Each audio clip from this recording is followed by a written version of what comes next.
Bismillahirrahmanirrahim. Assalamualaikum warahmatullahi wabarakatuh. Waalaikumsalam warahmatullahi wabarakatuh.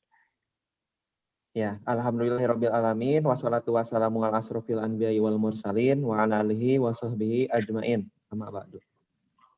Pertama-tama marilah kita panjatkan puji dan syukur kehadirat Allah Subhanahu wa taala karena atas rahmat dan karunia-Nya pada pagi hari ini kita masih diberi kesempatan, diberi kesehatan untuk melaksanakan mengikuti kajian muamalah bersama Ustadz Abu Hamzah. Salawat serta salam semoga tetap terlimpah curah kepada Nabi junjungan kita, Nabi besar Nabi Muhammad Shallallahu Alaihi Wasallam, kepada para keluarganya, para sahabatnya, dan kita semua selaku umatnya. Oke, untuk memulai acara kali ini, mari kita ucapkan basmalah bersama-sama. Bismillahirrahmanirrahim. Oke, sebelum mulai mungkin nanya kabar dulu, Ustadz. Bagaimana kabarnya Ustadz? Alhamdulillah, bersama Pak Hasanuddin Hasan. Hasan, iya Hasanuddin Ustadz.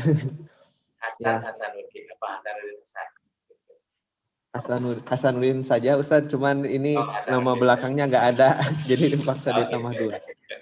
Ya. Ya. Alhamdulillah hari ini udah ada partisipan 11 orang. Sudah pada siap ya. Oh iya Ustadz, hari ini kita akan membawakan materi apa Ustadz untuk materi harta haramnya? Terkait dengan gosok.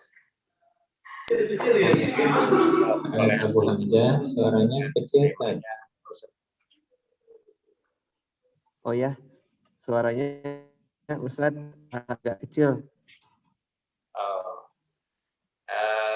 Perolehan harta haram yang berikutnya ini terkait dengan gosok.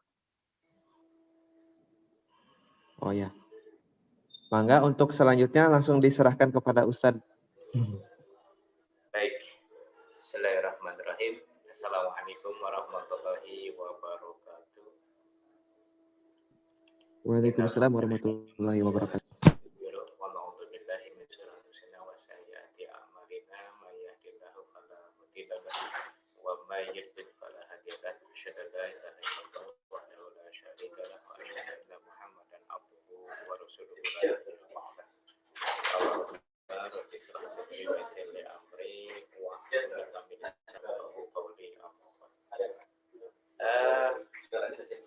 Kecil suara saya apa gimana?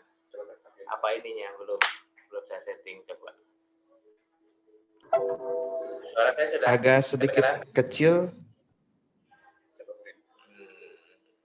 Ini untuk output saya.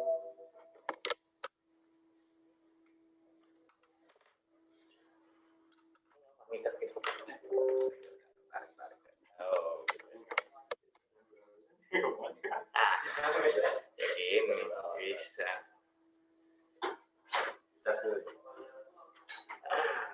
Di monitor suara saya gimana sekarang, Kang? Agak sedikit mendingan Ustadz.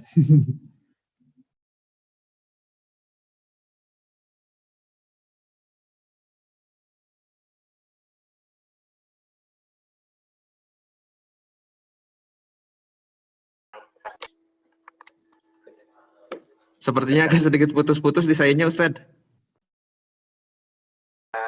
Sudah putus ya. Bismillah. Ada sekarang? Ada Ustadz, ada. Bagus.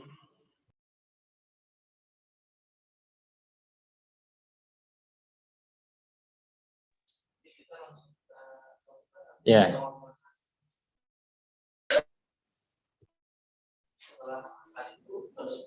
Cek lagi, Ustaz. Cek. Bismillah. Oh, internet connection unstable. Bisa sekarang? Bagus? Bisa, bagus Ustaz. Oke, baik. Bismillahirrahmanirrahim. Kita ulangi lagi ya. Innal hamdalillah nahmaduhu wa nasta'inuhu wa nastaghfiruh wa na'udzu billahi min syururi anfusina wa sayyiati a'malina.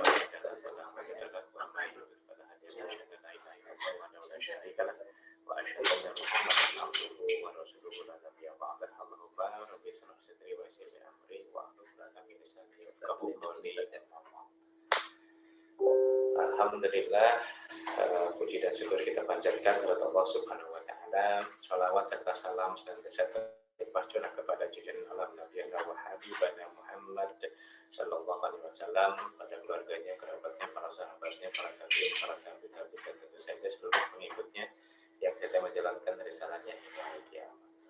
Alhamdulillah, bagi hari ini sebagaimana yang sudah kita azamkan setiap Senin pagi, kita mulai aktivitas setiap awal pekan dengan kajian fikih muamalah. Mudah-mudahan kajian ini tetap menjadi hal yang kita jadikan perkara ataupun wasilah untuk menambah wawasan sakofa, dan endingnya tentu saja untuk bisa menambah amal kita dalam kehidupan secara praktis.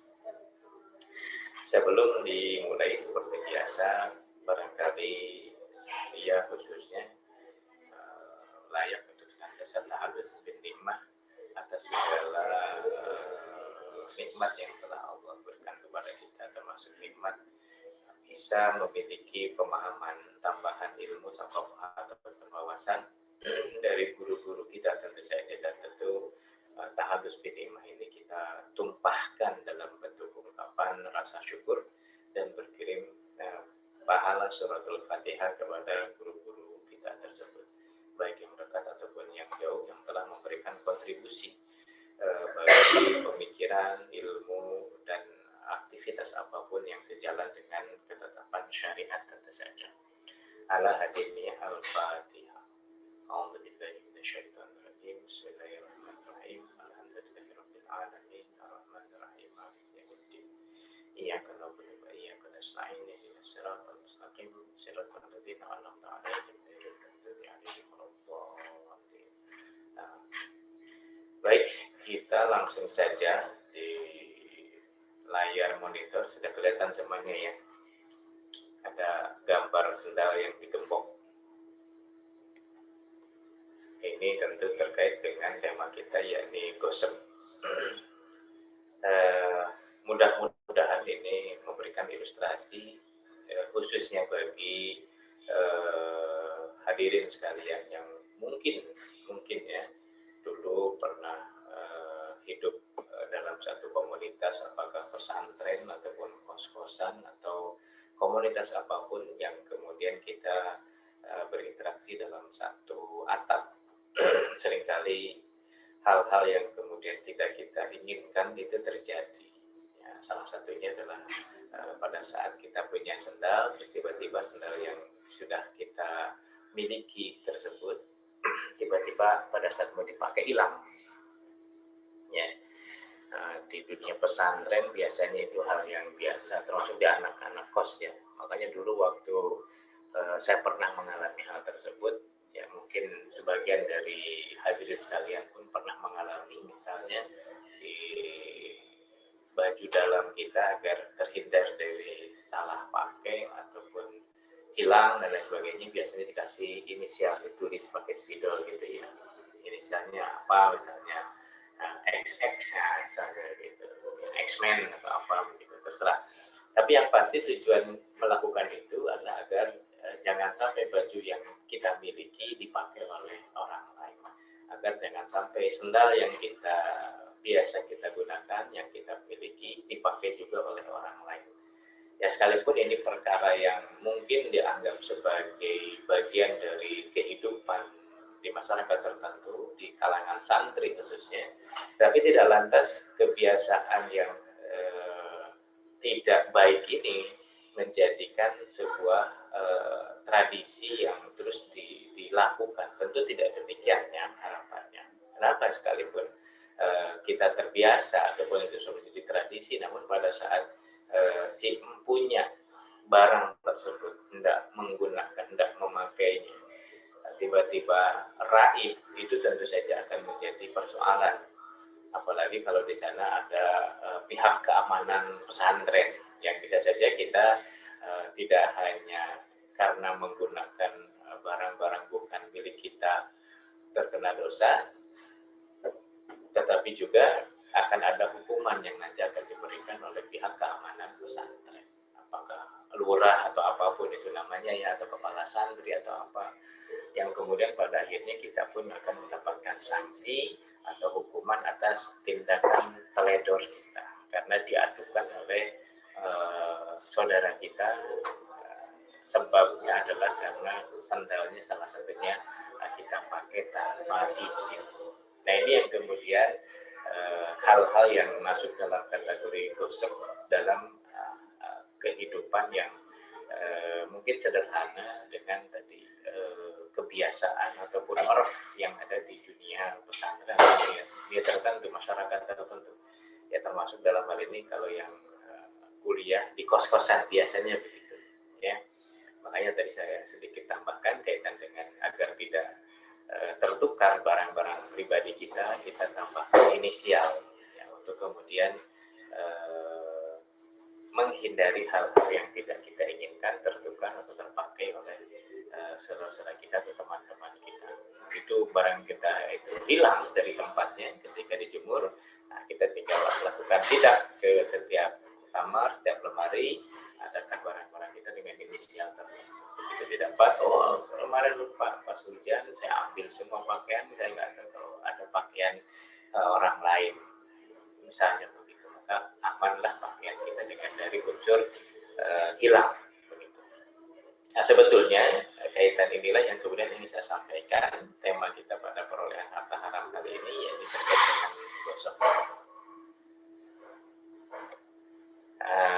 Barangkali ini sudah sekali lagi saya ingin menyampaikan kaitan dengan sabda baginda Nabi Shallallahu Alaihi Wasallam yaitu terkait dengan Ka'ab bin Ujrah, bahwa saja beliau dinyatakan oleh Rasulullah SAW, ya Ka'ab bin Ujrah, innahu la yarbu lahmun banata bin suktin ila kana dinaru aula bihi.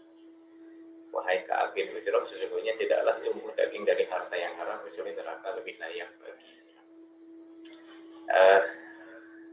Itu salah satu hal yang menjadikan kenapa kita harus awas dan memahami terkait dengan perkara-perkara ataupun harta-harta haram yang bisa jadi itu kita perolehi dengan cara-cara yang terlarang.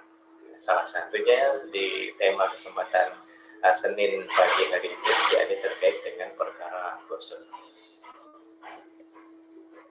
Dari mana istilah gosok ini didapat? Di antaranya di Quran surat Al-Kahfi ayat 79. A'udzubillahi minasyaitonirrajim. Amma safinatu fakanat limasakina ya'maluna fil bahri fa'aradtu an a'ibaha wa kana wara'ahum malikun ya'khudhu kulla safinatin ghasban. Perahu yang saya lubangi itu milik seseorang yang miskin yang bekerja di laut. Aku melubanginya karena di seberang sana ada raja yang mengambil semua perahu dengan cara ghasban, gosok. Para ahli majelis taklim di ruang Zoom ini terkait dengan persoalannya sebetulnya berawal dari kisah antara kalau nggak salah ya Nabi Musa dengan Nabi Khidir, ya, di mana ada tindakan-tindakan dari Nabi Khidir ini yang kemudian seringkali tidak bisa dijangkau atau bisa dibilang tindakannya agak aneh-aneh. Kenapa? Karena memang ada posisi-posisi tertentu yang disematkan pada sosok Nabi Khidir itu. Kalau bahasa kita hari ini mungkin bisa dibilang apa ya istilahnya, waruh sadurung binarok, ya, orang yang memiliki kemampuan ilmu yang di luar rasa-rasa atau katakanlah hal-hal yang tidak bisa dijangkau oleh nalar, tapi kemudian ternyata benar adanya. Yang diantaranya kaitan dengan kenapa Nabi Khidir ini melubangi perahu milik seseorang. Padahal orang ini tidak dikenal dan lain sebagainya, justru tujuannya untuk menyelamatkan agar perahu ini tidak dirampas oleh raja yang suka gosok, begitu maksudnya. Ya, nah inilah kemudian kisah ini diabadikan oleh Allah di Quran surat Al-Kahfi ayat 79. Jadi apa yang dilakukan oleh Nabi Khidir ini terkait dengan perahu milik seorang yang miskin tadi adalah bentuk kasih sayang Nabi Khidir terhadap orang miskin tersebut. yang sehari-hari bekerja melaut, tetapi hari itu tidak bisa melaut karena perahunya dilubangi, alias ya dia harus bekerja menambal perahu yang dilubangi oleh Nabi Khidir tersebut. Orangnya tentu mesti akan sangat kecewa kalau tiba-tiba perahunya dilubangi tanpa ada kejelasan dari mana kok tiba-tiba perahunya berlubang tersebut. Ala kulli hal justru Nabi Khidir mengetahui di seberang lautan sana ada seorang raja yang kerjaannya mengambil semua perahu yang melintas dengan cara dirampas atau merampas. Nah inilah yang kemudian asal muasal kalimat gosip begitu yang disebutkan oleh Allah dalam Al-Quran, Quran surat Al-Kahfi ayat 9 khususnya. Hadirin jamaah majelis ta'lim rahimahumullah, terkait dari definisi gosip inilah maka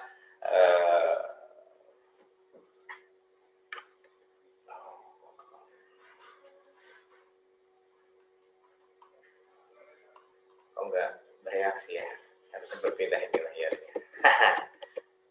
Kenapa kan? Dah.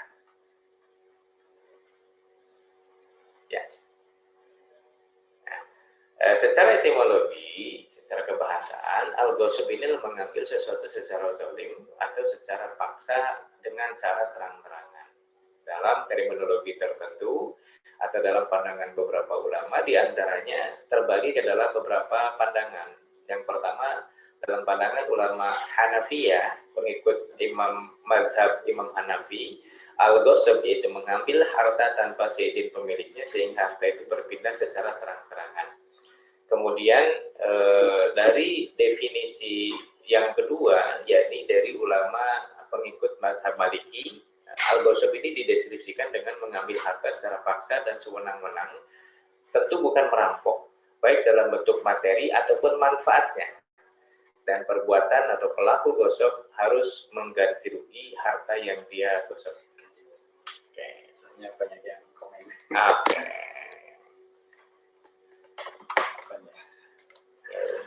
Ya. Bismillah.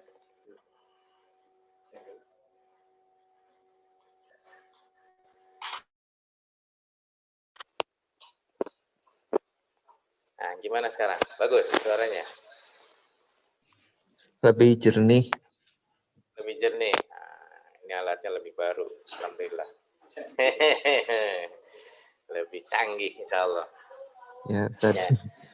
Kemudian dari kalangan ulama Syafi'i dan Hambali, deskripsi dari al-ghasab yaitu penguasaan terhadap harta orang lain secara sewenang-wenang tanpa hak. Harta yang digosok tidak hanya materi ataupun fisik, tapi juga manfaat dari benda yang digosok. Jadi ada 3 definisi dari ulama Imam Mazhab, ya, para pengikut Imam Mazhab yang mendeskripsikan gosok ini seperti apa. Dari 3 pendapat, ya, 2 dari pertama Hanafi, kemudian yang kedua Maliki, yang ketiga Imam Syafi'i dan Imam Hambali, itu bisa kita ambil sebuah deskripsi yang lebih melingkupi semuanya. Pertama adalah bagaimana sebetulnya persoalan al-ghasab ini harus kita tempatkan. Ya. Dalam kasus jual beli, sesuatu yang ditanggung pada apapun yang dijadikan sebagai sarana jual beli, maka juga berlaku pada kasus ghasab. Maka dari itu ghasab ini bisa terjadi pada semua jenis harta, termasuk dalam hal ini pada posisi harta bergerak ataupun harta tidak bergerak.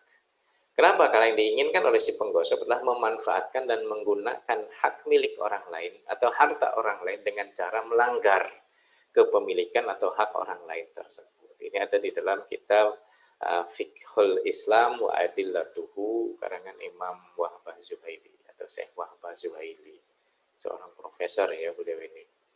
Ya. Nah, di dalam Al-Quran surat Al-Baqarah ayat 188 bahwa sebetulnya hukum ghasab ini adalah haram. Kalau sebelumnya ada hampir sama, ya ini kaitan dengan awal ayatnya. Wala ta'kulu amwalakum bainakum bil batil. Jangan kamu makan harta sebagian orang lain, sebagian harta yang lain di antaramu dengan jalan batil. Kalau nggak salah An-Nisa sebelumnya ya, pembahasan kita sebelumnya. Tetapi di akhir ayatnya ada yang berbeda. Wa tudlu biha ilal hukami litakulu fariqam min amwalin nasi bil ismi wa antum ta'lamun.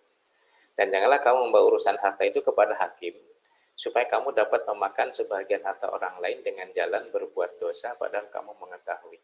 Ini ada hal yang barangkali mohon maaf, salah satu contoh saja, misalnya dalam kasus ini sesuai dengan apa yang Allah sebutkan di Quran Surah Al-Baqarah ayat 188 adalah tindakan seseorang yang mengambil harta orang lain dengan cara yang batil dan mengadukan urusan masalah harta ini kepada hakim dengan tujuan agar hakim itu memenangkan kasusnya.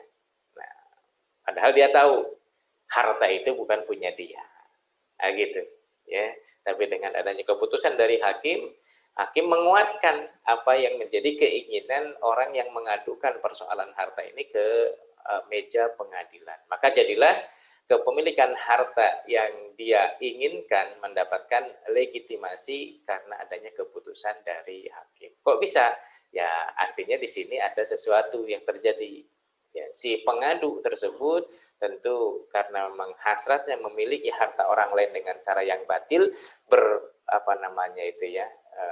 ya korupsi atau berkolusi atau apapun itu namanya, atau lebih tepatnya menyuap hakim agar hakim ini memutuskan sesuai dengan apa yang diinginkan oleh si pengadu tadi, ya, si penggosok tadi. Ya. Ini barangkali yang ditetapkan oleh Allah di dalam Quran Surat Al-Baqarah ayat 188 terkait dengan larangan menggosok harta orang lain.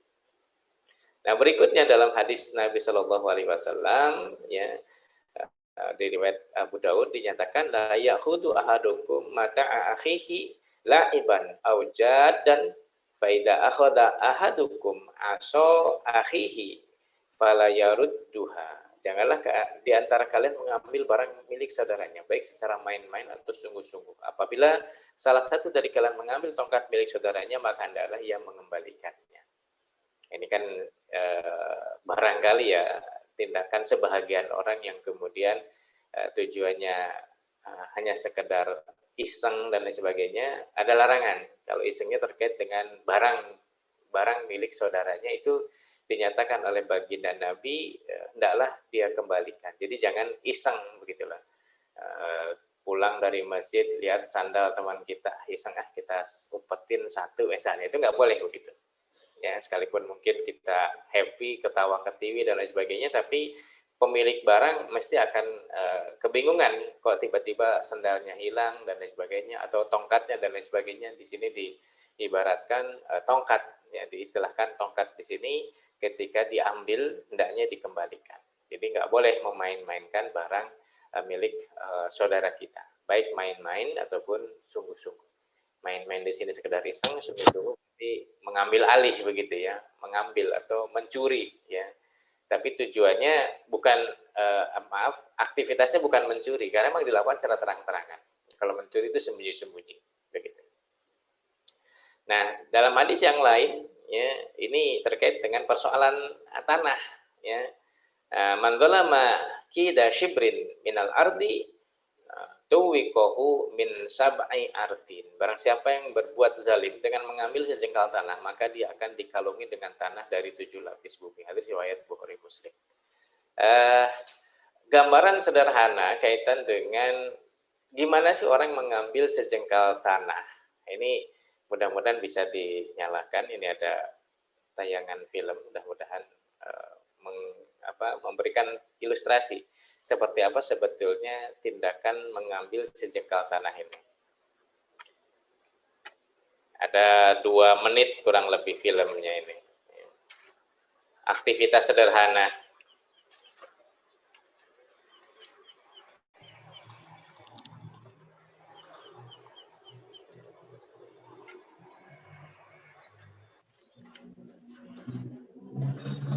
Videonya nggak muncul ya Ustaz ya? Nggak muncul. Kok bisa di sini mah ada? Ada. Kenapa ya?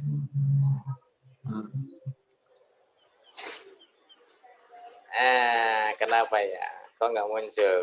Nah, ini berarti mesti gini ya. This saudara is. Ada sekarang? Ada? Ada Ustaz, ada. Ada. Alhamdulillah. Afwan ini, agak gatek ini. Ini kegiatan sederhana, ya. Namanya ini namping dan nyeblok, kalau orang Sunda bilang. Ya. Kegiatan yang biasa dilakukan oleh masyarakat kita di pedesaan khususnya, dengan kegiatan yang, ternyata ada sesuatu nih. Ano na Pak? Pelut? Oke.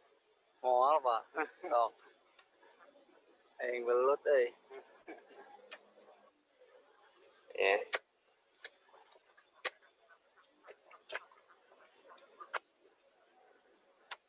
Jadi ini tindakan yang atau kegiatan yang sekali lagi lah kegiatan sehari-hari yang dilakukan oleh para petani.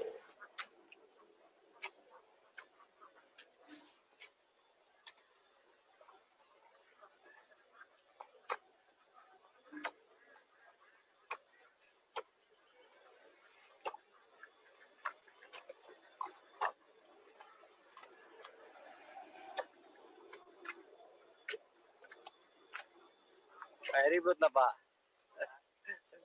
Belut na ya deh.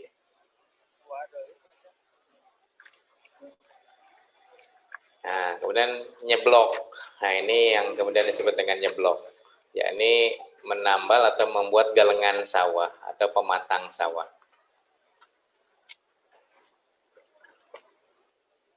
Ya.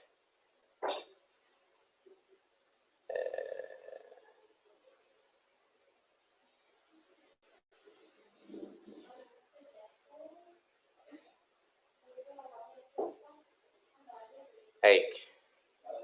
Jadi filmnya hanya begitu ya. Film kegiatan rutin yang dilakukan oleh petani. Kembali kepada dalil mengambil tanah sejengkal, maka dia akan dikalungi dengan tanah dari 7 lapis bumi. Nauzubillahi min dzalik.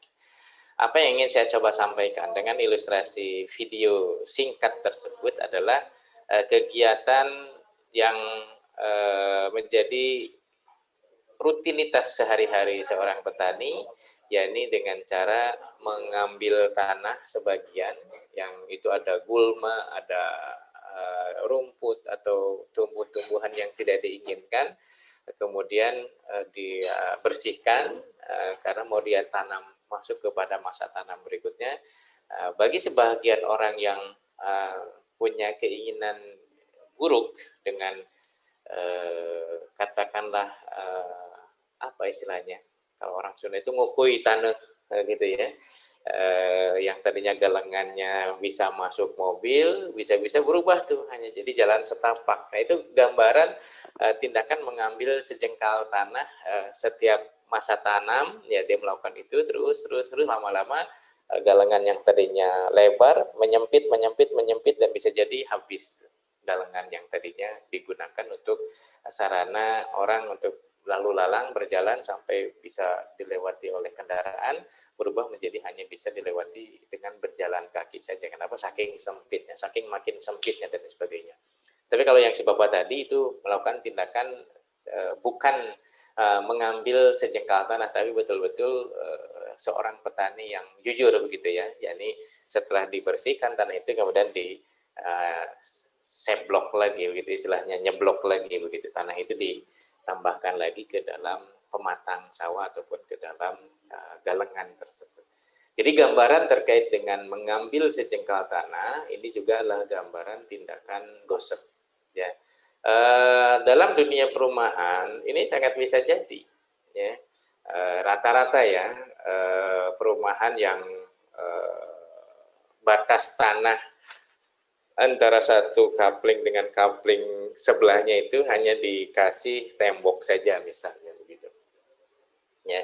Nah, tembok itu berdiri di atas batas semestinya begitu, tapi kalau ada sedikit saja katakanlah 2 cm, 3 cm atau 10 cm bergeser, maka orang yang bertanggung jawab menggeser batas itulah yang nanti akan terkena dengan ancaman dikalungi dengan tanah dari 7 lapis bumi.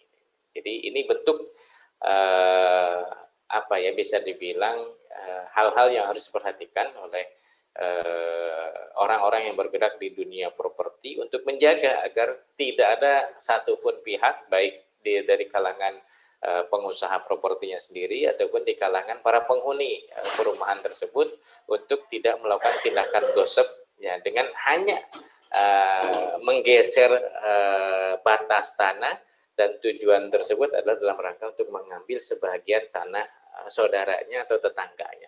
Nah, ini tindakan yang juga terkategori gosip di dunia properti atau di perumahan. Ya, kenapa? Karena terus terang saya pernah mengalami itu. Ya, jadi saya beli sebidang tanah, ya sebetulnya ada rumahnya, tapi rumahnya sudah tidak layak huni. Nah, kemudian rumah itu sudah diapit oleh dua bangunan yang sudah mepet begitu. Batas tanahnya sudah jelas begitu, sehingga yang tersisa itu adalah tanah yang diperjualbelikan atau yang dijual ke saya, kemudian saya beli. Maka berikutnya ya saya membangun itu di fullkan kiri kanan ya khususnya. Tentu saya tidak lagi bisa meminta kepada tetangga di kiri dan kanan untuk menggeser tanahnya, enggak, karena sudah jadi bangunan. Artinya disitulah saya nanti akan membangun rumah tersebut. Dilala orang yang kemudian di sebelah kiri kanan ini merasa, Pak, ini harusnya begini-begini lah, ini batasnya malah miring begitu. Tanah si bapak itu, tanah tetangga itu yang kemudian lebih dahulu menyerobot ke tanah yang saya beli tersebut tanpa dia sadari. Itu saya dapatkan dari tukang yang saya minta untuk membuat batas tanah itu. Ini kok Pak miring, Pak? Ya sudahlah, nggak masalah, saya bilang, hanya bergeser sekian senti begitu. Tapi ya ini gambaran yang saya rasakan atau yang saya alami pada saat itu ya, 2000 berapa ya, 2006 apa 2008 lah kurang lebihnya kejadian itu. Ya sudah, biarkan saja lah, atau bukan saya yang melakukan penyerobotan gitu. Yang lucunya pada saat saya nggak ada, orang pemilik tanah sebelah itu komplain ke tukang. Begitu saya datang, dianya kabur. Berarti kan ada yang salah di situ. Dia merasa nggak berani bertemu langsung dengan saya. Justru itulah gambaran ya. Kalau saya tangkap, berarti orang ini punya niat yang tidak baik atas perbuatan dia membuat batas pagar yang menjorok ke tanah saya. Nah, inilah beberapa gambaran dalil terkait dengan persoalan gosip ini. Ya.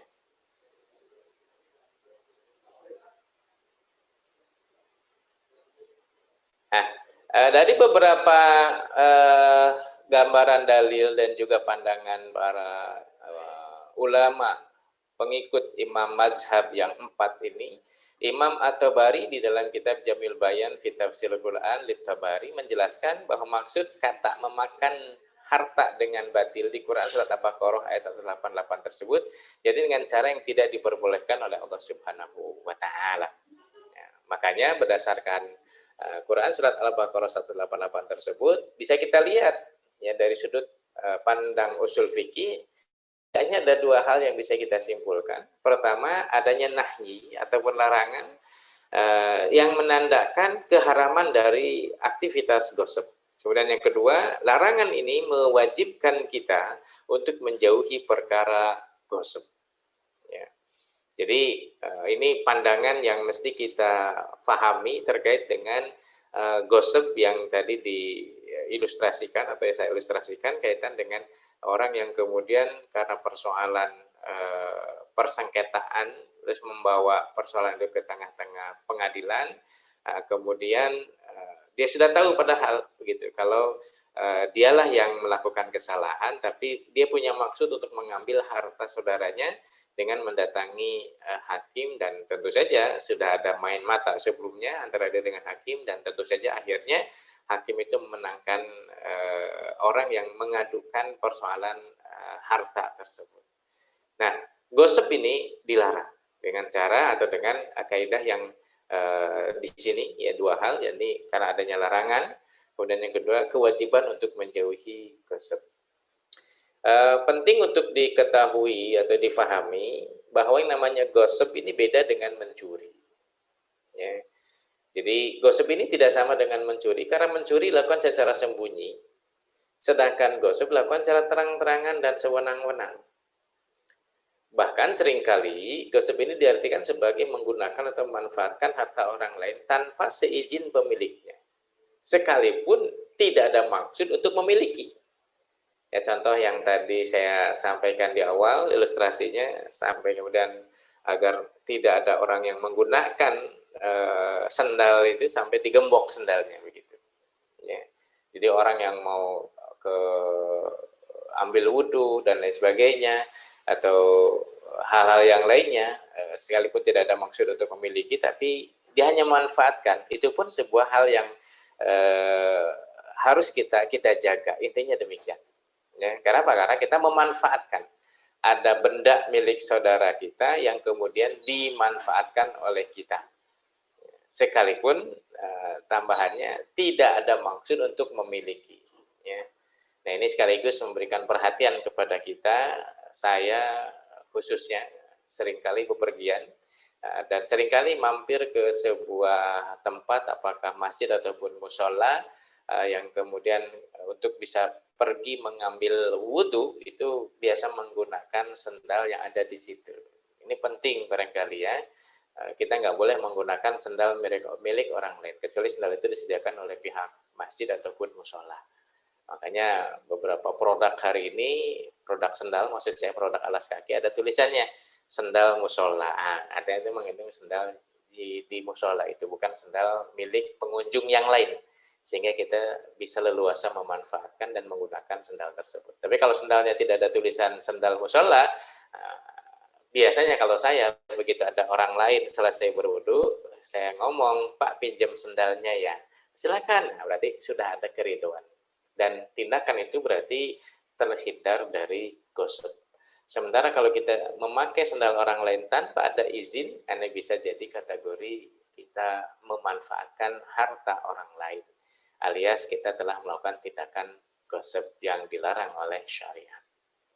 Nah, itulah beda antara gosip dengan mencuri. Ini sebagai contoh, ya, contoh yang lain nih ya. Si A mengambil sajadah si B dengan tidak bermaksud memiliki, tapi memanfaatkannya untuk sholat. Nah, setelah selesai sholatnya, dia kembalikan lagi ke tempat semula. Nah, sekali lagi ini biasa di kehidupan yang berkumpul, berhimpun dalam satu atap, ya, di pesantren kah, atau di kos-kosan. Ya. Ya, ini yang seperti ini, kegiatan yang kategorinya tidak mencuri, tetapi ini bagian dari gosip. Jadi tidak hanya untuk harta benda saja, tapi juga kemanfaatan harta orang lain, seperti termasuk dalam hal ini menyuruh orang lain pergi dari tempat duduknya, dan contoh yang sering dijumpai ini memakai ataupun meminjam sandal orang lain tanpa ada izin. Ya. Ini juga tindakan gosip. Ya. Orang lain kita suruh, kemudian tempat duduknya kita ambil alih. Suruh pergi maksudnya ya. Ini tindakan gosip. Padahal orang lagi enak-enakan duduk ya, di tempat duduknya tersebut. Nah, ini gambaran ya, bahwa sekali lagi gosip beda dengan mencuri. Nah, perlu juga saya sampaikan di kitab Bulughul Maram karangan Ibnu Hajar Al-Asqalani, bahwasanya di sana disebutkan salah satunya bahwa praktek gosip ini sudah ada sejak zaman baheula. Ya, di antaranya ketika si fulan menggasap sebidang tanah milik seorang, kemudian terus dia tanami. Maka dalam kasus ini si fulan tidak berhak memanen tanaman tersebut. Kenapa? Status dari tanaman dan hasil panen menjadi milik dari pemilik tanah yang digosok. Tetapi penyelesaiannya, kalau kasus ini muncul dari apa yang tertulis di dalam kitab Bulughul Maram tersebut, si fulan, yakni penggosok, hanya berhak mendapatkan ganti biaya benih dan biaya lain yang sudah dikeluarkan sampai tanaman itu siap dipanen. Saya pernah mendapati seorang mahasiswa membuat skripsi, karena di sebagian wilayah di negeri kita itu ada tindakan-tindakan seperti ini dan dianggap sebagai sebuah orf di masyarakat tersebut, ya. Karena dia nggak punya ceramah itu ilmu. ada suara-suara yang masuk, mohon maaf. Aduh, suara kencang segitu. Admin tolong dibantu. Ya, saya lanjut ya. Ya. Jadi untuk kasus gosok tadi saya ilustrasikan atau saya pernah dapati ada seorang mahasiswa yang menulis skripsi terkait dengan hukum gosok ya di masyarakat tertentu yang diteliti itu dia amati analisis dan lain sebagainya ada kebiasaan masyarakat yang secara uruf secara kebiasaan itu dianggap sebagai sebuah tradisi. Dia pergi ke ladang, tapi bukan ladang dia, tapi ladang orang lain. Dia tanami, kemudian setelah panen dan lain sebagainya, akhirnya dia informasikan kepada pemilik tanah kalau ini hasil panen dari tanahmu, maka hasilnya kita bagi dua. Ya, sepertinya tindakan itu dianggap sebagai sebuah tradisi. Padahal dalam pandangan syariat Islam, tindakan itu tindakan gosip. Ya, sehingga si penanam tadi telah melakukan tindakan gosip, jadi dengan memanfaatkan lahan saudaranya. Pembahasannya tentu tidak lantas, kan soalnya lahannya juga nggak dipakai, lahan tidur, lahan nggak kepake, lahan hutan belukar, saya bersihkan, saya ini dan sebagainya, misal begitu ya. Maka klaim si penggosip ini tidak berarti di dalam pandangan hukum syariat. Kenapa? Hakikatnya tetap dia adalah memanfaatkan tanah milik saudaranya yang dia nggak ada hak ya, bercocok tanam di tanah orang lain begitu kasarnya ya. Tetapi karena itu dalam masyarakat tersebut yang diteliti oleh si mahasiswa ini menjadi oraf dan sepertinya itu tidak ada masalah, tidak lantas tindakan itu kemudian bersesuaian dengan hukum syariat, tidak begitu. Tetap saja harus dikembalikan kepada ketentuan hukum syariat dan kita atau si mahasiswa tadi memberikan kesimpulan bahwa itu adalah uruf yang goir syar'i, ya, kebiasaan atau tradisi yang tidak sesuai dengan hukum syariat atau bertentangan bahkan dengan hukum syariat. Kenapa? Karena ada hal yang terkategori gosip yang sepertinya itu menjadi tradisi dan tidak dipersoalkan oleh masyarakat setempat. Nah, ini gambaran kalau apa ya istilahnya itu di komunitas tertentu masyarakat di Sumatera Barat kita mengenal istilahnya adat bersandi, syarak bersandikan kita boloh dan lain sebagainya. Misalnya begitu ya. Tolong koreksi kalau ada kekeliruan. Artinya apa? Sebaik-baiknya adat selama itu bersesuaian dengan hukum syariat maka tentu tidak akan dipersoalkan. Ya, tetapi jika ada adat yang kemudian menyalahi hukum syariat, maka adat itu harus dikalahkan. Maksudnya demikian. Ya. Kenapa hukum syariat itu adalah hukum yang datang dari Allah Subhanahu wa taala yang harus diamalkan oleh kita selaku hambanya. Bahwa di sana ada tradisi ataupun adat atau orf atau hal-hal yang lain yang sudah terbiasa di tengah masyarakat, tentu tidak boleh mengalahkan ketetapan syariat. Maksudnya demikian. Ya. Hal yang lain misalnya terkait dengan pakaian misalnya di masyarakat tertentu katakanlah masyarakat Sunda terbiasa menggunakan kebaya. Nah kebaya itu mohon maaf itu kan pakaian yang secara adat ada di tengah-tengah masyarakat Sunda misal ya. Tapi kemudian ketika pakaian itu menampakkan sebahagian dari aurat wanita tentu tidak lantas ini kan adat. Ini kan apa bahasanya? Kearifan lokal yang ada sebelum datangnya Islam dan lain sebagainya. Nah, itulah pentingnya kita memahami syariat. Maka adat yang kemudian tidak sejalan dengan hukum syariat itu yang kemudian kita harus perbaiki. Dengan legowo, syariat harus kita tempatkan sebagai perkara yang utama, sementara adat karena itu bertentangan harus kita tinggalkan. Semestinya begitu. Ya, makna dari barangkali ya adat bersandi syarak bersandi itu begitu ya, memahami. Nah, si mahasiswa yang saya tadi ceritakan tadi pun dengan skripsi yang dibuat tadi memperbaiki orf di tengah-tengah masyarakat yang cenderung menganggap tindakan gosip inilah tindakan yang sudah terjadi merupakan tradisi turun-temurun dan lain sebagainya. Tapi faktanya itulah pelanggaran hukum syariat.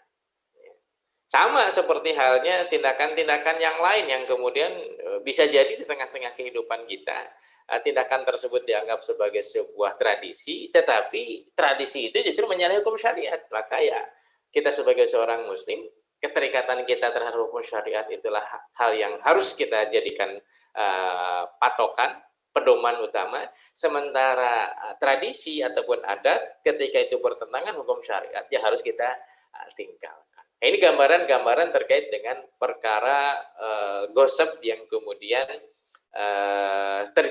sudah terjadi di zaman dahulu, bahkan di tengah-tengah masyarakat, sebagian masyarakat kita pun sudah terbiasa dan lain sebagainya, tetapi dengan adanya ketentuan hukum syariat, semestinya tindakan-tindakan ini bisa kita koreksi dan kita ganti dengan hal-hal yang bersesuaian dengan hukum syariat. Itu yang saya maksud. Nah, maka terkait dengan masalah terbebas dari tindakan gosip ataupun taubat dari gosip, dalam hadis riwayat Imam Bukhari dinyatakan, man kanat lahu madlamatun li ahadin min irdihi aw syai'in falyatahallalhu minhul yaum qabla an la yakuna dinarun wala dirhamun in kana lahu amalun sholihun ukhida minhu biqadri madlamatihi wa illam takun lahu hasanatun ukhida min sayyiati sahibihi fahumila alaihi. Siapa saja yang pernah menzalimi orang lain, baik terkait kehormatan atau masalah harta atau masalah-masalah lainnya, segeralah minta untuk dimaafkan hari ini sebelum dinar atau dirham tidak berlaku. Artinya sebelum datangnya hari kiamat. Ya. Sehingga jika dia memiliki amal soleh, maka akan diambil dari pahalanya sesuai dengan kezaliman yang telah dia lakukan. Namun jika dia tidak memiliki amal soleh, maka diambil dari dosa orang yang dizoliminya, lalu dilemparkan kepadanya. Na'udzubillah min dzalik. Ini sebagai sebuah gambaran ya, bagaimana pada saat kita bermuamalah dengan saudara kita, dengan saudara kaum muslimin yang lain maksudnya, memperhatikan hal-hal yang seperti ini ya. Perbuatan kita apakah menzalimi dia, menyakiti perasaan dan lain sebagainya, maka segeralah kita meminta maaf ya hari ini juga, artinya masih ketika masih hidup ya. Jangan sampai ditunda-tunda, apalagi sampai salah seorangnya meninggal, naudzubillah min dzalik ya. Sebab nanti kalau dibangkitkan lagi, ini sudah tidak ada lagi yang bisa dihargai, dinar dan dirham pun tidak lagi berlaku, maka yang terjadi adalah saling rebutan amal soleh. Kalau kita amal solehnya banyak, mudah-mudahan masih bisa kita tutupi itu. Ya, orang lain meminta keadilan dari Allah, ya diambillah amal soleh kita kepada orang yang pernah kita zalimi ketika di alam dunia tersebut. Namun jika kita tidak punya amal soleh, maka dosa dia itu ditimpakan kepada kita. Inilah gambaran terkait dengan persoalan atau mungkin closingnya dari persoalan gosip ini, yakni dengan cara taubat dari gosip ini, yakni dengan meminta maaf dan mengembalikan tentu saja ya harta yang sudah kita ambil tersebut dari saudara kita. Demikian barangkali ya jamaah majelis taklim online Zoom. Mudah-mudahan gambaran terkait dengan perolehan harta haram dari jalan gosip ini bisa kita pahami, dan tentu saja setelah kita paham, sekuat tenaga kita menghindari agar jangan sampai sekecil apapun ada harta orang lain yang kita gosip. Ya. Maksud apakah dimiliki jelas itu terlarang, tidak dimiliki pun adalah tindakan yang tidak dibolehkan oleh syariat. Sekedar untuk dipakai sementara karena keadaan yang mengharuskan kita menggunakan sebahagian dari harta orang lain pun, itu juga hal yang tidak semestinya kita lakukan. Artinya, kalaupun kita terpaksa menggunakan barang milik orang lain, semestinya kita meminta izin kepada yang bersangkutan. Ya, salah satu yang paling enteng, yakni terkait dengan misalnya alas kaki ya, ketika kita mau ambil wudhu, nggak ada sendal, kecuali ada sendal orang lain, ya jangan langsung main pakai, oh cuman sebentar kok ngambil air wudhu dan balikin lagi ke situ. Orangnya belum tentu ridho. Nah, inilah gambaran terkait dengan bagaimana orang-orang terdahulu, kalangan salafus soleh, begitu rupa menjaga hal-hal yang kemudian tidak jelas, ya, kepemilikan atas harta tersebut. Mungkin ya sedikit saya tambahkan kisah bagaimana dulu ada apakah ini orang tua dari, saya lupa kisah detailnya itu, ketika seseorang memakan apel yang kemudian jatuh di atas sungai begitu. Ya, saking laparnya, tidak ada apel lewat begitu di atas sungai dan kelihatannya seger begitu apelnya, bukan apel busuk. Nah, begitu diambil, dia makan sampai kenyang. Baru setelah kenyang dia tersadar, dan ini kan mesti ada pohonnya. Pohon apel yang ada di sumber air ini di atas begitu kan, karena sungai itu mengalir dari hulu ke hilir kan begitu. Mesti di hulunya ini ada pohon apel di sana, dan pohon apel ini pasti ada yang punyanya. Nah, maka dia telusuri itu sampai ke hulu sungai. Begitu didapati ada pohon apel, ditanyalah kan begitu, ini apel pohon apel milik Tuhan ini, apelnya jatuh dan saya makan apel ini. Ini saking untuk menjaga agar apa yang dia makan menjadi halal. Kenapa? Nah, itu yang gambarannya itu yang kemudian kalau nggak salah gitu ya, sampai kemudian orangnya nggak memaafkan, pemilik apelnya nggak memaafkan, kecuali dia melakukan tindakan-tindakan yang diminta, mengurus kalau nggak salah mengurus ternak dan lain sebagainya, agar sampai muncul rasa maaf atau permintaan maaf itu diterima oleh si pemilik pohon apel.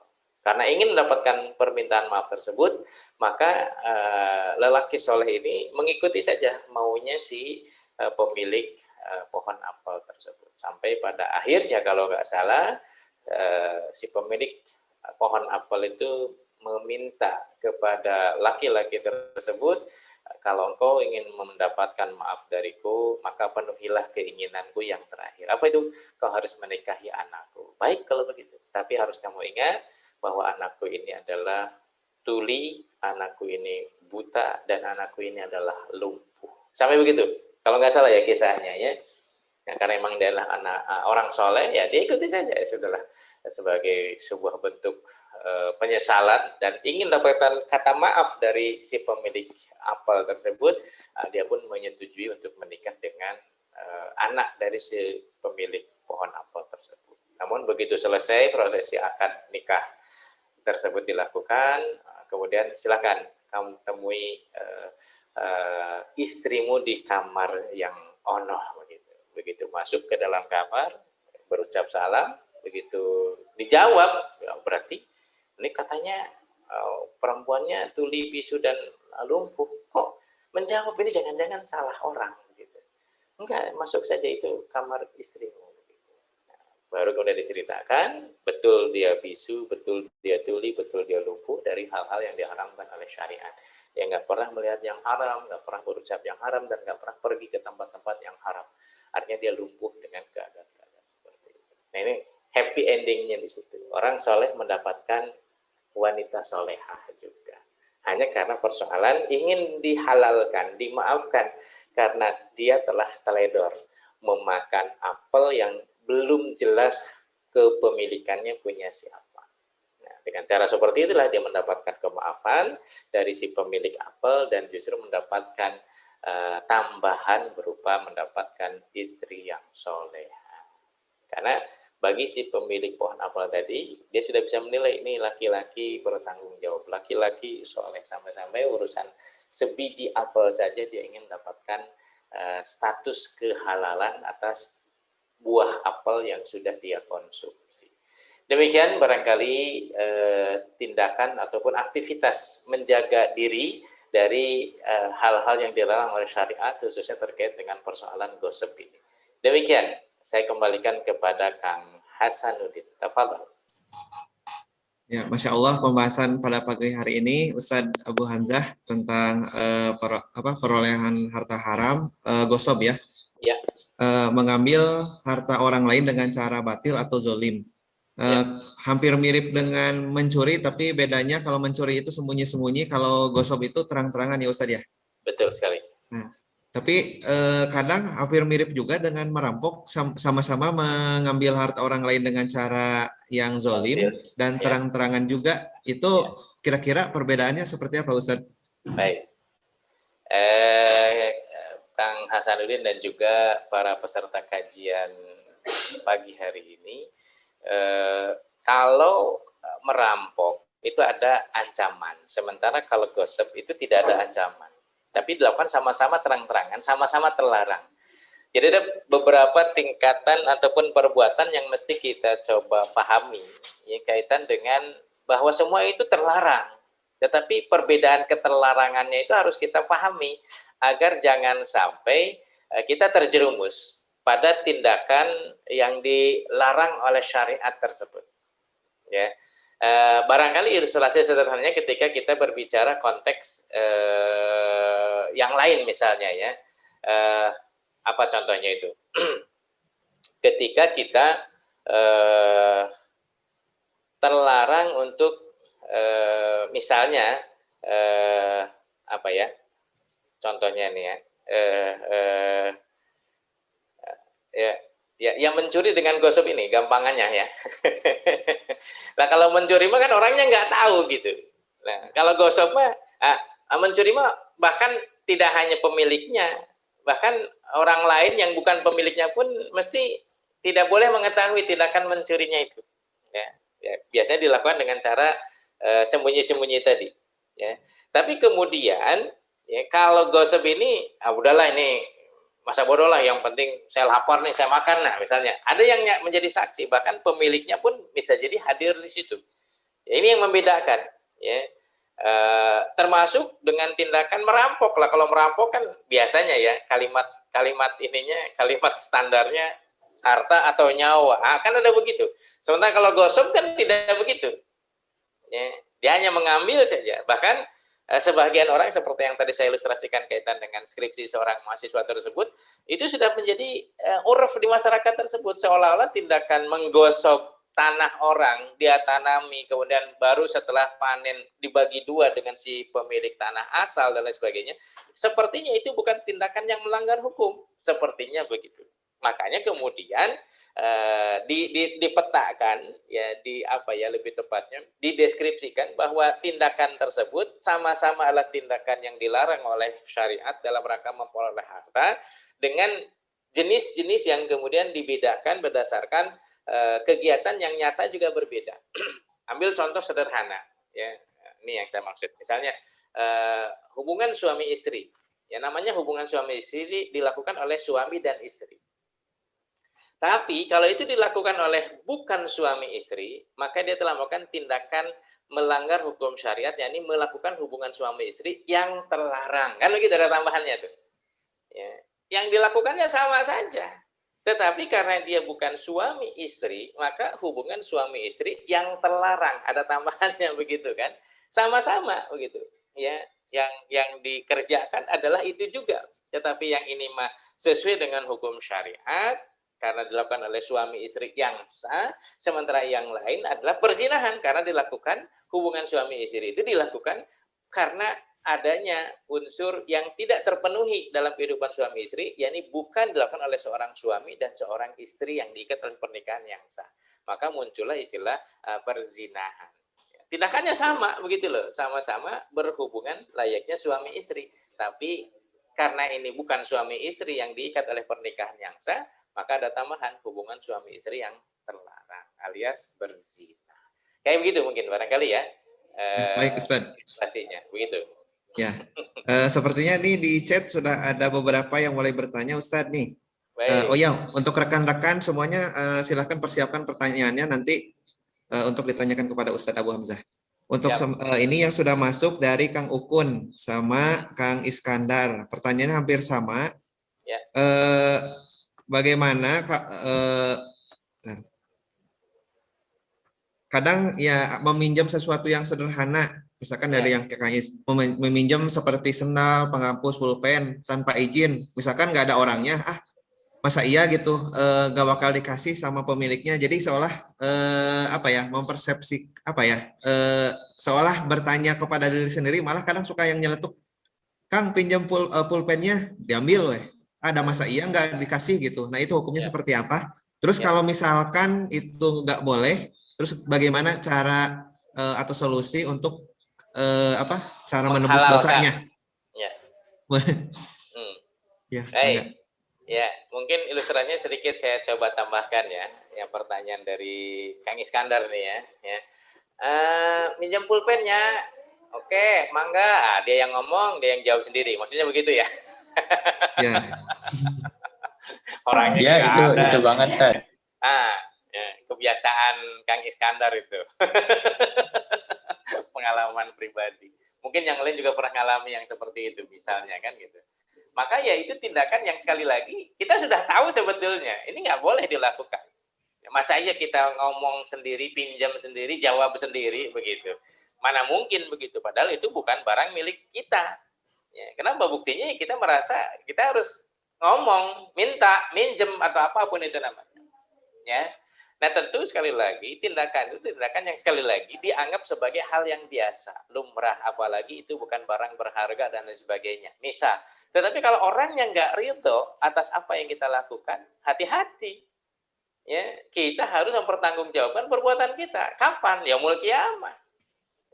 Kalau hari ini kita nggak bisa meminta maaf, terhalang atau tidak kan kondisi lain yang menyebabkan kita karena saking biasanya begitu ya. Akhirnya nggak lagi ngomong begitu, lihat pulpen ambil sih pakai, lihat penghapus ambil pakai begitu misalnya begitu ya. Kalau orangnya nggak setuju, orangnya nggak suka, orangnya nggak ridho, maka ya kita harus berusaha agar apa yang kita lakukan menjadi sesuatu yang tidak terlarang atau sesuatu yang tidak mengandung unsur dosa. Nah, jika hal itu sudah terjadi, maka sikap kita sebagai seorang muslim memastikan bagaimana caranya agar apa perbuat ini tidak berefek dosa, yakni dengan cara meminta maaf, menceritakan kejadiannya, menyampaikan masalahnya dan lain sebagainya. Tadi pagi karena Anda lagi keluar, kebetulan saya butuh pulpen atau penghapus yang ada di meja Anda, saya tadi pagi nggak sempat ngomong, sekarang pas mau pulang misalnya gitu, saya ngomong nih, minta diikhlaskan ya, minta dihalalkan ya, gitu. Oke, halal silahkan. Maka selesai itu urusannya. Selama itu belum ada, ya, sebelum dihalalkan sama yang punya, ya maka terlarang terus kita terus dalam status ketika orangnya nggak ikhlas, maka statusnya kita berdosa menggunakan barang milik orang lain. Ya, saya jadi ingat halal itu, menghalalkan itu, ya sampai-sampai ada seorang kegiatan di masyarakat tertentu ya, minta dihalalkan begitu istilahnya, halalkan aku masa gitu.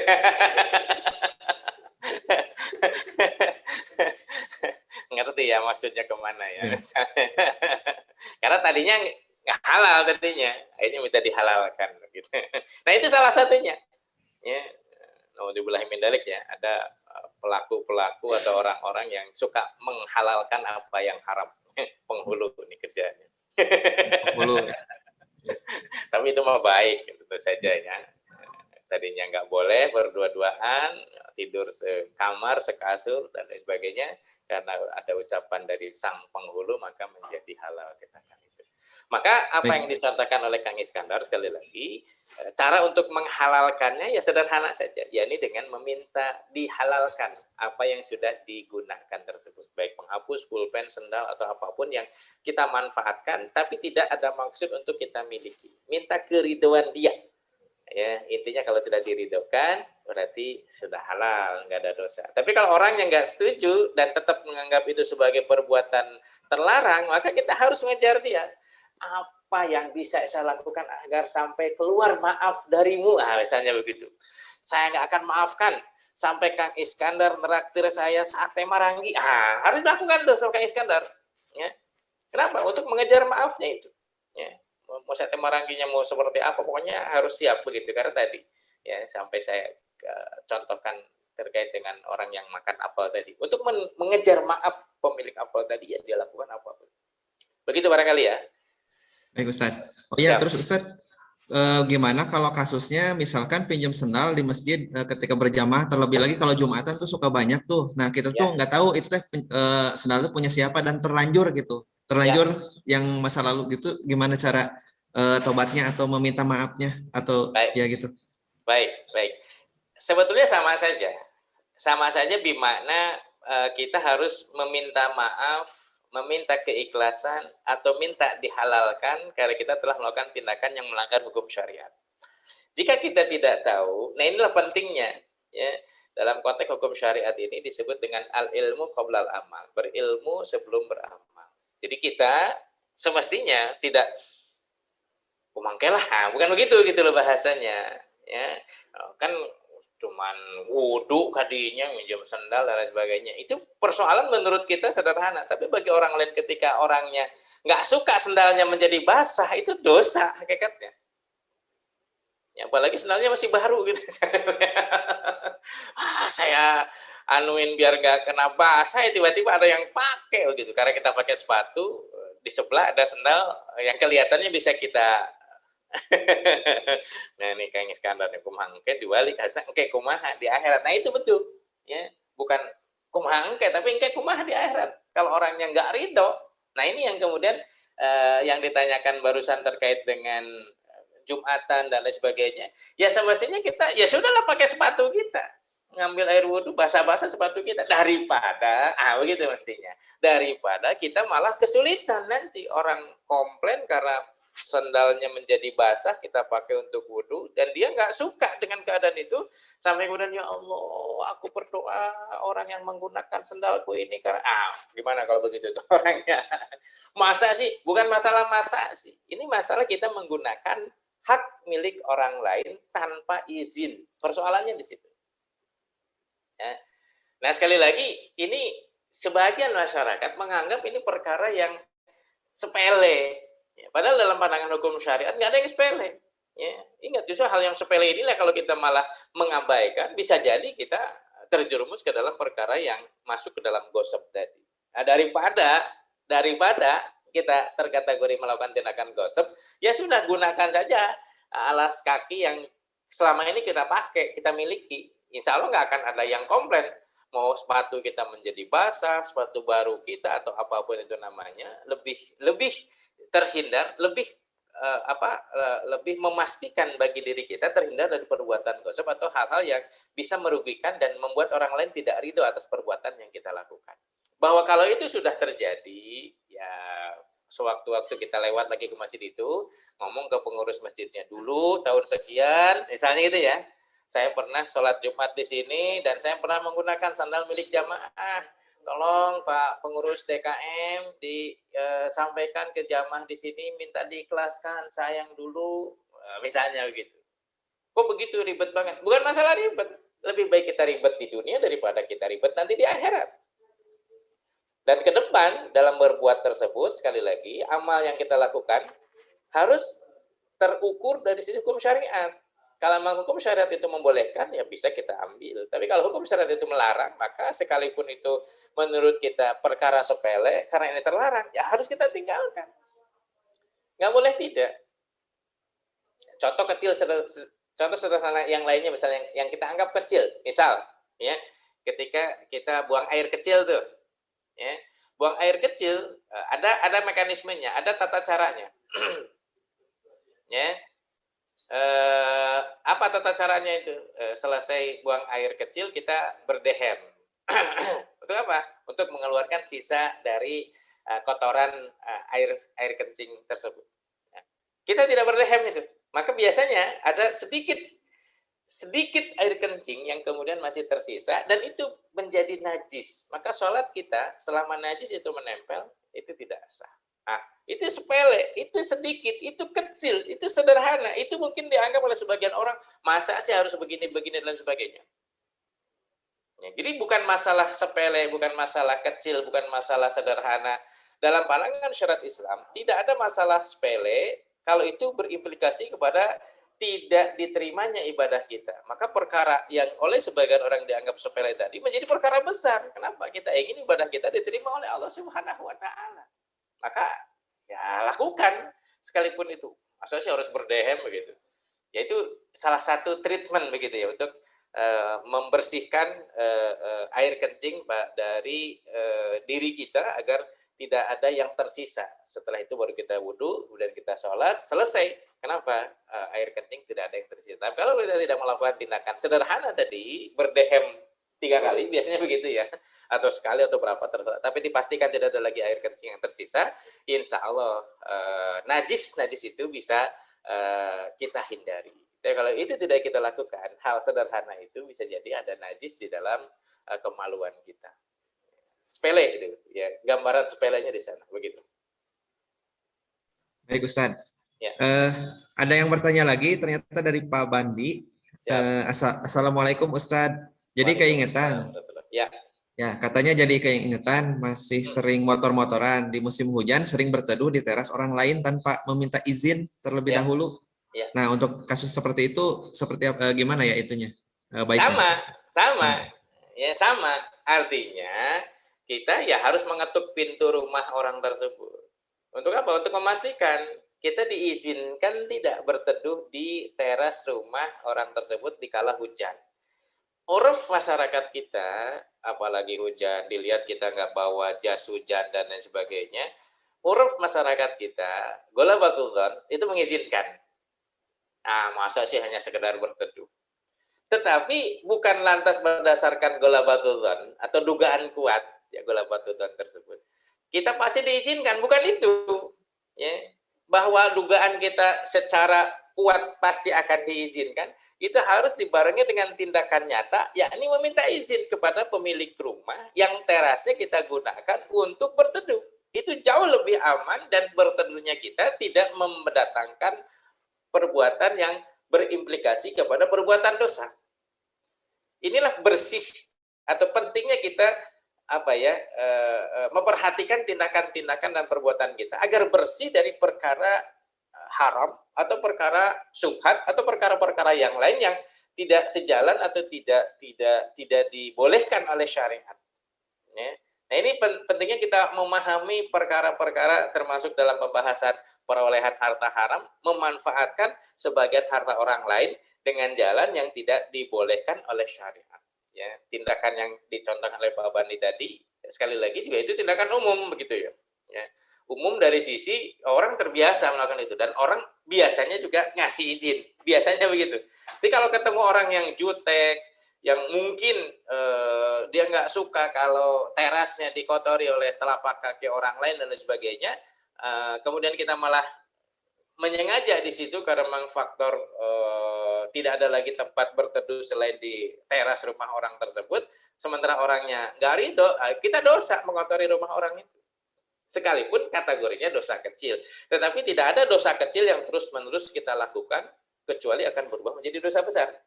Ya, sedikit demi sedikit, lama-lama jadi bukit peribahasa itu barangkali. Ya, setiap hujan kita mampir di teras orang. Setiap hujan kita mampir di teras orang. Berapa teras tuh yang kita kotori? Ya, sedikit. Ada 10 dikit. Ada 100 dikit. Nah, bukan lagi dikit kalau 100 jumlahnya. Nah, itu gambarannya. Maka lebih utama daripada kita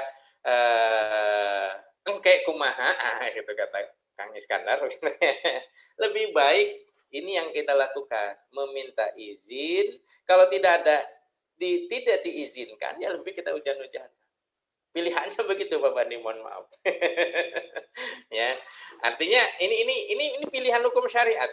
Ya, antara kita nekat melakukan itu tanpa kita tahu ilmunya dan sebagainya,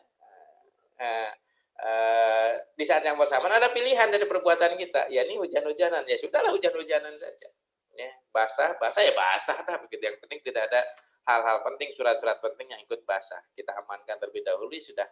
Ya, anggap saja kita melewati hutan belantara, nggak ada tempat berteduh, terus aja ngebut begitu misalnya naik motor, itu jauh lebih aman. Nah, dalam kaitan yang lain, pembahasan yang lain, saya sempat kaitan dengan masalah orang berhutang. Kemudian saking ingin bersihnya dia, ketika hujan, dia nggak mau berteduh di rumah orang yang dia pinjami tadi. Ketika ditanya, kenapa kamu tidak mau berteduh? Kan lagi hujan. Sebab dia adalah orang yang berhutang ke saya. Kalau saya ikut berteduh di rumahnya, sama saja saya memanfaatkan harta benda milik dia, dan itu saya khawatir terjerumus ke dalam perbuatan riba. Sampai seperti itunya tuh. Tindakan sebagian orang soleh untuk menghindari perkara-perkara yang bisa mengantarkannya kepada perkara yang haram.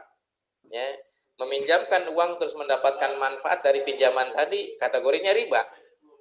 Ya, apa manfaatnya? Berteduh di teras rumah, itu juga bisa memanfaatkan harta milik orang lain dan jatuhnya kepada riba. Nah, ini juga dihindari. tindakan seperti itu dalam bab perolehan harta dengan cara riba sebelum-sebelumnya saya pernah bahas. Nah, ini gambaran ya. Yang begitu saja dihindari, maka apalagi yang nggak punya urusan utang piutang, ya tentu harus lebih kita hindari. Kenapa? Ada harta milik orang lain yang mau kita manfaatkan. Apa? Teras rumahnya agar kita bisa berteduh karena hujan deras. Ya. Berteduh dulu misalnya, boleh. Kemudian, assalamualaikum misalnya. Hujan udah mereda misalnya, ya kita maaf begitu. Ya, mohon maaf tadi saya berteduh nih jadi kotor nih terasnya. Udah nggak apa-apa Pak. Nah, biasa aja kalau hujan mah begini. Misalnya, sudah berarti dimaafkan tindakan kita berteduh yang sudah kita lakukan lebih dahulu, izinnya belakangan. Misal begitu ya. Sama seperti kasus pinjam pulpen yang tadi ditanyakan oleh Kang Iskandar begitu. Ya, setelah ketemu orangnya baru kita minta dihalalkan. Berteduh di tempat di rumah kosong. Nah, rumah kosong nggak ada yang punya berarti kan? Ya, lain cerita kan begitu. Ya. Ini kita berteduh ya, seperti yang dilakukan oleh Pak Bandi tadi, berteduh di teras rumah orang begitu. Ya. Jadi kalau tempat kosong atau kita anggap ini tempat tidak lagi dihuni dan lain sebagainya, ya tentu nggak ada masalah di sana. Ya, tapi kalau jelas itu ada rumah orang dan ada orangnya di dalamnya, ya kita harus minta izin. Lebih amannya tadi ya, lebih baik jalan aja terus hujan-hujanan. Ya.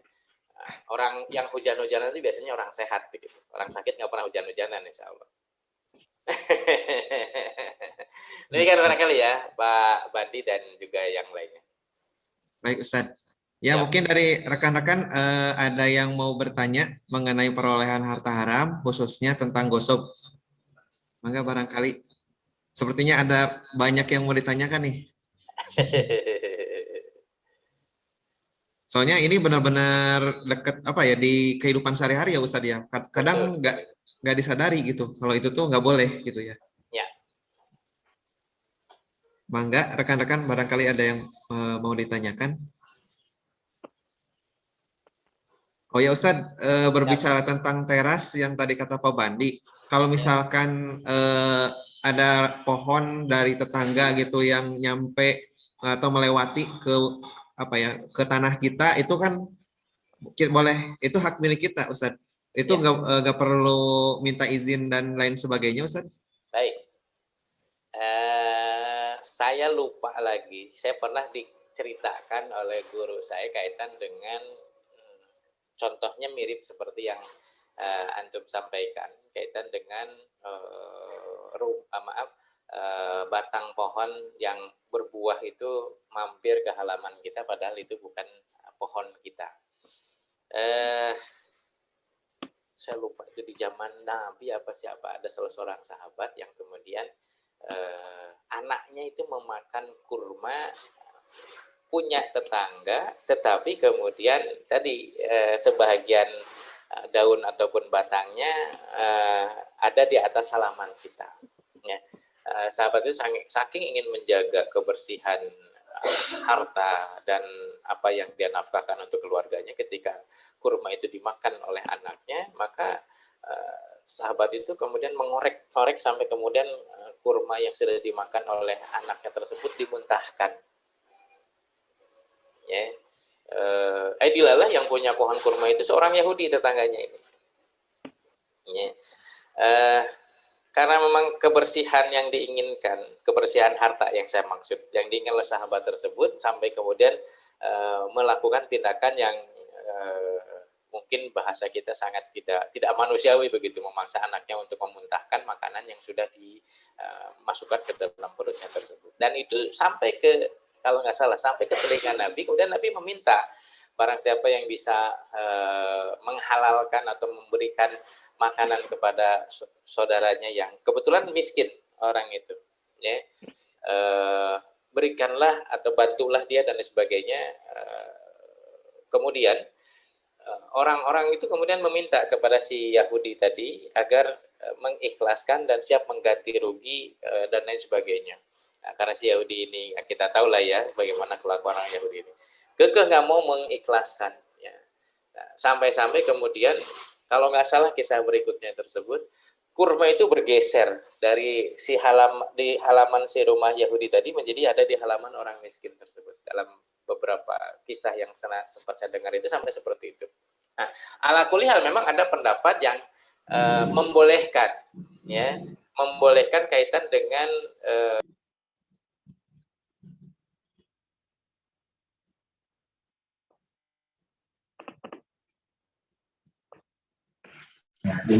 Ustadz ke-mute, Ustadz. Ya, punten Ustadz, itunya ke-mute. oh, kenapa Oh, ya. sama saya? Ya. Baik, saya lanjut ya. Ya, baik Ustadz. Mohon maaf.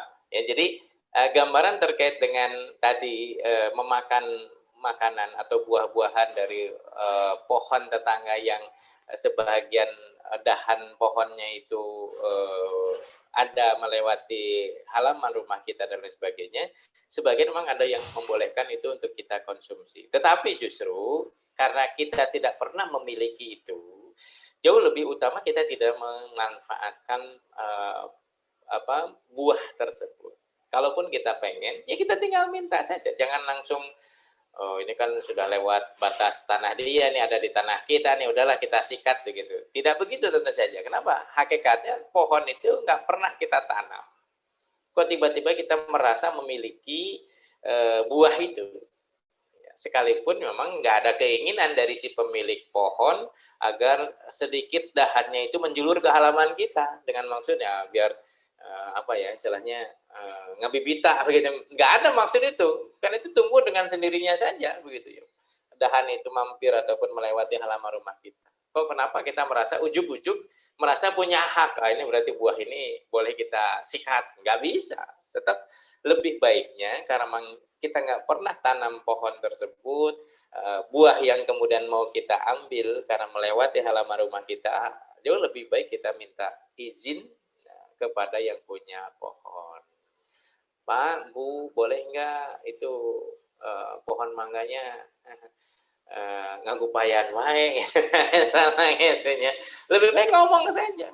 Boleh nggak pohon mangga itu mangganya saya ambil? Oh, jangan yang itu masih mentah kecut, dan ini yang sebelah sini udah matang. Nah, dengan izin itu malah dikasih yang lebih bagus biasanya daripada kita ngambil. Ya, ini gambaran sekali lagi kalau tadi dibilang aktivitas atau perkara yang kemudian ada di sekitar kita, ya ini bagian dari muamalah sebetulnya. Ya, kita sebagai seorang muslim, saya khususnya punya kewajiban untuk mengingatkan bahwa tindakan-tindakan yang sepertinya umum di masyarakat kita, pada faktanya justru ini berimplikasi kepada perbuatan dosa. Kalau tetap ini kita lakukan dengan dasar keumuman yang terjadi di tengah masyarakat, rasa-rasanya ini bedanya kita dengan yang lain apa? Justru karena kita sebagai seorang muslim yang setiap minimalnya nih, setiap hari Senin di channel Zoom, di SIV ataupun SGL ini kita mendapatkan tambahan wawasan, sekalipun sedikit terkait dengan penjelasan fikih muamalah tadi, tentu harus ada pengaruhnya dalam kehidupan kita. Masa iya sudah hadir berkali-kali kajian taklim hari Senin ini nggak ada perubahan dalam tingkah laku kita sama sekali, kebangetan dong, kan begitu ya. Riba sudah dijelaskan keharamannya, ya gimana lagi Ustaz, kalau saya nggak ngambil ini saya nggak akan punya rumah, nggak akan punya mobil, nggak akan punya kendaraan, padahal sudah dijelaskan haramnya riba seperti apa. Gimana Ustaz, ini kan saya sudah biasa nih kalau wudhu pakai sendal orang itu sudah enak sih ya, misalnya begitu, padahal sudah dijelaskan gitu loh ya.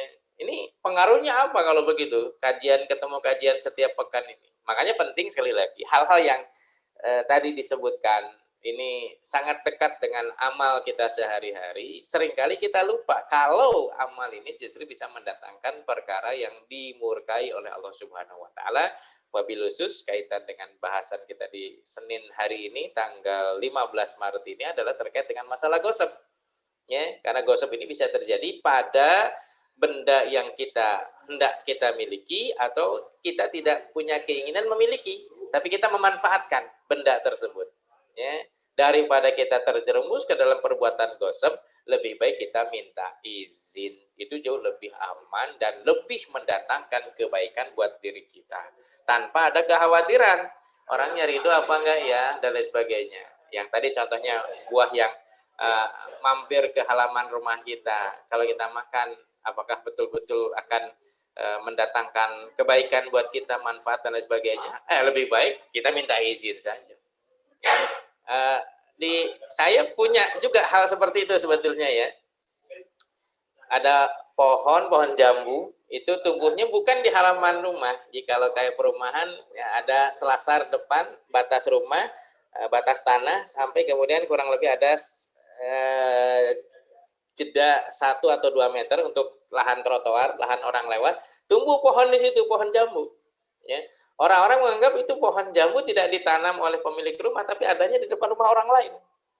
Saya pun pengen begitu. Ya. Tapi saya tahan keinginan itu. Kenapa? Tetap saja itu bukan milik saya. Sekalipun dari rumah sebelah tetangga yang lain itu sampai anak-anak, ngaranjah gitu tanya. Sampai kobeak gitu buah jambu gitu. Aduh, saya mending batik kumet tapungkul. Tapi karena memang ingin menjaga kebersihan perolehan harta atau yang kita konsumsi, saya menahan diri gitu loh. Ya sampai seperti itu. Ini sampai-sampai orang kemudian minta izinnya ke saya, bukan punya saya nggak tahu, ini adanya di pekarangan rumah orang. Izinnya saya bilang, karena hampir nempel, bahkan ya daun-daun yang bergugurannya seringkali mengotori depan halaman rumah kita. Tapi karena saya nggak pernah merasa memiliki itu, saya larang anak-anak saya untuk memanfaatkan atau mengambil buah jambu di pekarangan orang lain tersebut. Itu tuh gambaran ya. Dan ini barangkali kalau semua orang berpikiran minimal seperti yang saya pikirkan tersebut dengan menjaga makanan-makanan yang kita konsumsi dari jalur yang nyata kehalalannya, insya Allah kehidupan keluarga kita menjadi kehidupan keluarga yang berkah. Tidak ada kekhawatiran, ini kita sudah makan harta nggak jelas dan lain sebagainya. Minimalnya itu.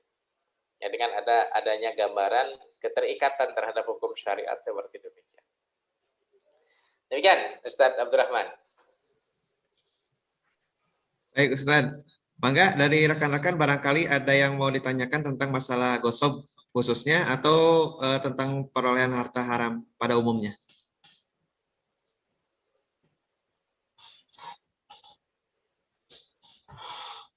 Mangga, kalau tidak ada mungkin langsung ditutup aja mungkin Ustadz ya? Baik. Oh ya. Sebelumnya jazakallahu khairan Ustadz atas waktunya telah memberikan ilmu yang sangat bermanfaat bagi kita semua pada hari ini. Mudah-mudahan senantiasa selalu diberi kesehatan oleh Allah Subhanahu wa taala. Amin. Ya, terima kasih juga kepada rekan-rekan yang sudah hadir pada kajian fikih muamalah hari ini. Insya Allah minggu depan akan dilaksanakan pada hari yang sama dan waktu yang sama, insya Allah hari Senin jam 9 sampai jam 11 dengan materi perolehan harta haram dengan judul yang insya Allah mungkin berbeda mungkin Ustadz ya. Insya Allah. Ya, untuk menutup acara kali ini mari kita ucapkan hamdalah bersama-sama. Alhamdulillah alamin. Istighfar, astagfirullahaladzim, dan kifaratul majelis. Subhanakallahumma wa bihamdika,